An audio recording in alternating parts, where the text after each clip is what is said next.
విష్ణు పురాణము. గురువైన పరాశరుడు శిష్యుడైన మైత్రేయుడికి విష్ణు పురాణాన్ని ఇలా వివరిస్తున్నాడు. తరువాత ఇంద్రాదులు బ్రహ్మ మాటపై మేరువు చేరువకు చేరి కార్యపద్ధతి ఆలోచించసాగారు. భూదేవి అప్పుడే తన బాధ తీరినట్లు సంతోషించింది. కలహాసనుడుగా బిరుదు పొందిన నారదుడు ఈ విషయమంతా కంసునకు చెప్పి వెళ్ళిపోయాడు.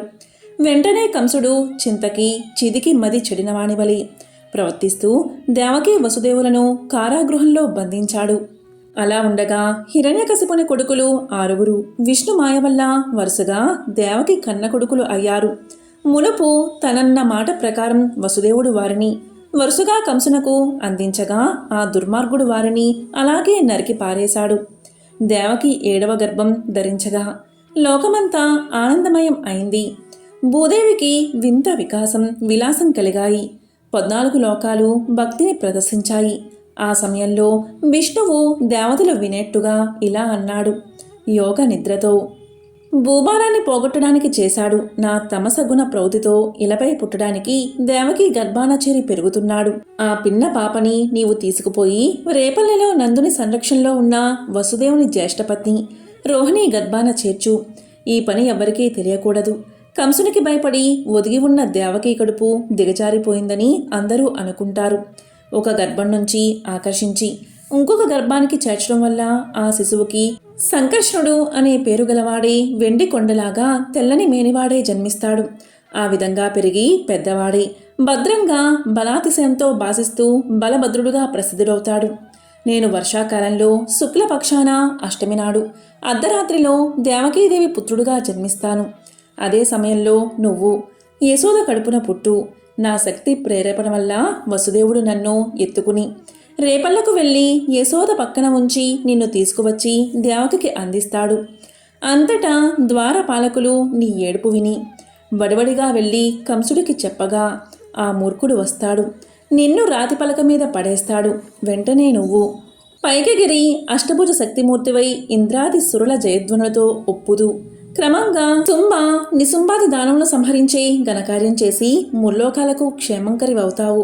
నానా స్థానాలలో భూతి, సన్మతి, శాంతి, వృద్ధి, ధృతి, లజ్జాపుష్టి, వృషానీతి, ప్రశ్రయ, ఆర్య, దుర్గా, దేవగర్భ, అంబిక, భద్రకాళి, భద్రక్షమ, క్షేమంకరి అనే పేర్లతో ప్రాతకాలమందు అపరాహ్న కాలమందు భక్తిభరిత హృదయులై సురాం సోపహారాలు సమర్పిస్తూ నిన్ను ఆరాధించేవారికి అభీష్ట ఫలాలు ఇస్తూ ఉంటావు అని పంపగా యోగనిద్ర వెళ్ళి దేవకీ గర్భాన శేషమూర్తి అయి ఉన్న శిశువును కొనిపోయి అతి రహస్యంగా రోహిణి గర్భమందు ఉంచింది.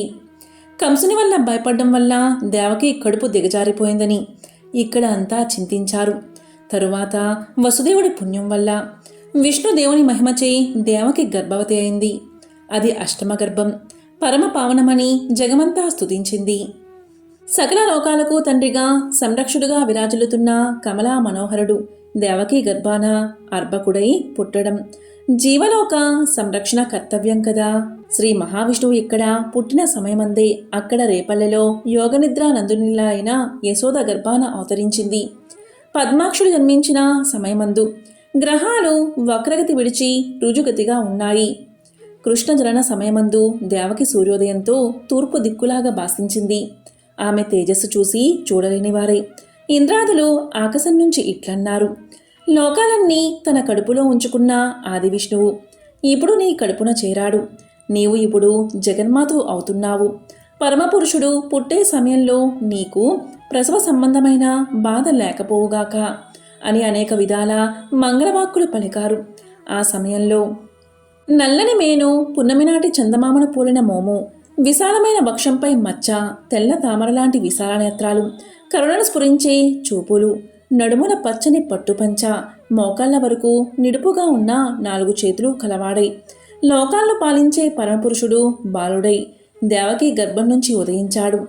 సకల భువన రక్షకుడైన పుండరీకాక్షుడు శంఖచక్ర గదా భయాహస్తుడై పుట్టిన సమయంలో అన్ని లోకాలు ఆనందభరితులయ్యాయి. సాధుజనులు సంతుష్టులు అయ్యారు. చల్లగా గాలులు వీచాయి. యమునా మొదలైన నదులు ప్రశాంతంగా ప్రవహించాయి. సముద్రాలు ఉప్పొంగాయి. గంధర్వుల పాటలు, అచ్చరల ఆటలు ముచ్చటగా వినవచ్చాయి. దేవతలు పుష్పవర్షం కురిపించి దివ్య దుందుబులు మోగించారు. యజ్ఞాలు సలక్షణంగా వెలిగే అగ్నులతో భాసించాయి. మేఘాలు మెల్లగా ఉరిమి చల్లగా వర్షించాయి.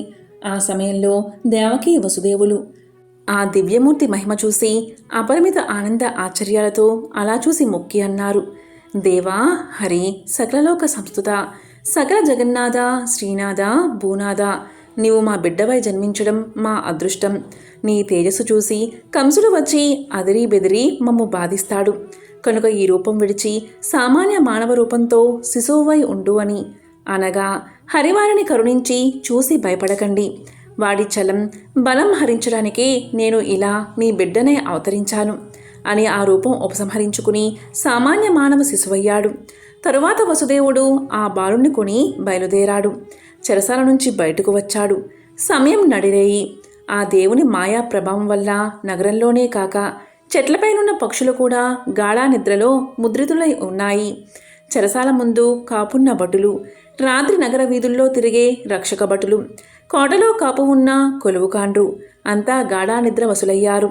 వసుదేవుడు విలుపులకు వస్తున్నప్పుడు తాళాలు గడియలు వాటంతట అవే విడిపోయాయి. అంతా విష్ణుమాయ. ఆ సమయంలో దట్టంగా మెరుపులతో ఉరుములతో మింటికి మంటికి ఏకదారగా గాలివాన కురియసాగింది. త్రోవలో దేవకి బాలునిపై చినుకు పడకుండా 1000 పడగల గొడుగును అనంతుడు పైన పట్టాడు. అంత వాన కురుస్తున్నా యమున వసుదేవునకు మోకాలి బంటి నీటి రేవైంది. అలా అనాయాసంగా నదిని దాటి ఆవలికి గట్టుకు చేరాడు వసుదేవుడు. శ్రీహరి భక్తులకు సంసార సాగరం అరకాలి బంటి అవుతుందంటే ఆ హరికి తండ్రైన వసుదేవునకు యమున మోకాలి బంటి అవడం ఆశ్చర్యమా? ఆ జడివానలో అంధకార బంధురమైన ప్రకృతి తోడుగా వసుదేవుడు వెళ్తూ యమునను దాటి స్నానాల రేవు వద్ద నందాదులను కొంచెం దూరాన చూశాడు. పన్ను చెల్లించడానికి వారు కంసుడి దగ్గరకు వెళ్తున్నారు. తన సమాచారం వారికి చెప్పడం.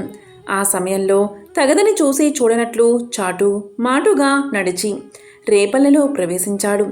అలాగే నందుని మందిరానికి వెళ్ళాడు. ఆ సమయంలో దుర్భరమైన ప్రసవ వేదనతో యోగా నిద్ర మహిమచే మైమరచి తనకి కూతురు పుట్టిందన్న తెలివి కూడా లేక యశోద నిద్ర ముద్రితే ఉంది. వసుదేవుడు మెల్లమెల్లగా నడిచి వెళ్ళి ఆ ఆడబిడ్డను తీసుకుని తన కొమరుని అక్కడ ఉంచి వెలుపలికి వచ్చాడు. రేపల్లెలో ఆ చీకటి రేణి తెలివిగా ఉందనలేము. నందుని ఇంట ఉంచి వెలుపలికి వచ్చిన వసుదేవుడు వెనుతిరిగి వచ్చి యమునను దాటి చెరసాల్లోకి ప్రవేశించాడు. అంతలో కావలివారు లేచి లోనికి చూశారు. బిరబిర కంసుని వద్దకు పోయి దేవకి ప్రశ్నించినట్లు చెప్పారు. ఆ మాట విని కంసుడు నిప్పు తొక్కినట్లు ఉరికి వచ్చి గండు పిల్లిలాగా పురిటింట దూరాడు. కంసుని చూసి దేవకి వేడి నిట్టూర్పు విడిచి కలతపడిన మనసుతో వణుకుతూ కన్నీటిని అరచేత ఒత్తుకుని అన్నది, అన్నా, నీ చెల్లెలనే ఆడుబిడ్డతో ఆనందం మగకుణులతో ముచ్చటా పొందలేని దౌర్భాగ్యురాలు అయ్యాను. నా ముద్దుల కొడుకులను 6గురిని నిర్దాక్షిణంగా మింగావు. ఈ ఆడబిడ్డనైనా విడిచి నా కడుపు ఉడుకు కొంత తీర్చు అని ఎంతో చింతిస్తూ ఉన్నా. ఆ బాలింతరాలి మాటలు మూర్ఖుడు పెడచెవిన పెట్టి పురుటిపాపను దేవకి చేతుల్లోంచి బలిమితో లాక్కున్నాడు. చట్రాతి మీద పడేశాడు. ఆ పాప చప్పున పైకెగిరి ఆకాశం మీద భయంకర ఆకారంతో నిలిచి భీకర ఆయుధాలు ధరించిన 8 భుజాల స్త్రీమూర్తి అయి వికారంగా నవ్వి ఆదలిస్తూ అన్నది, ఏరా, నన్ను హింసించాలి అనుకున్నావా?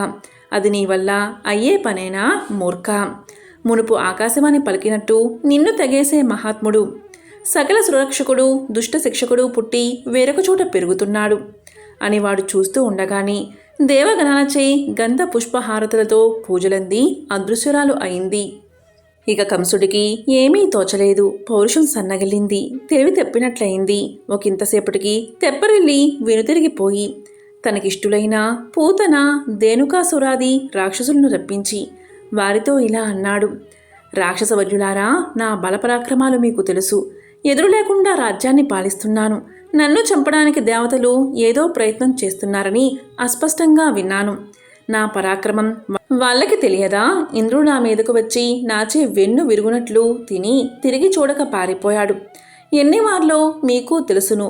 ఇప్పుడు నన్ను చంపుతాడా అంటూ కంసుడు పలుకుతున్నాడు. ఈ విధంగా గురువైన పరాశరుడు శిష్యుడైన మైత్రేయుడికి విష్ణు పురాణాన్ని వివరిస్తున్నాడు. ఓం నమో నారాయణాయ.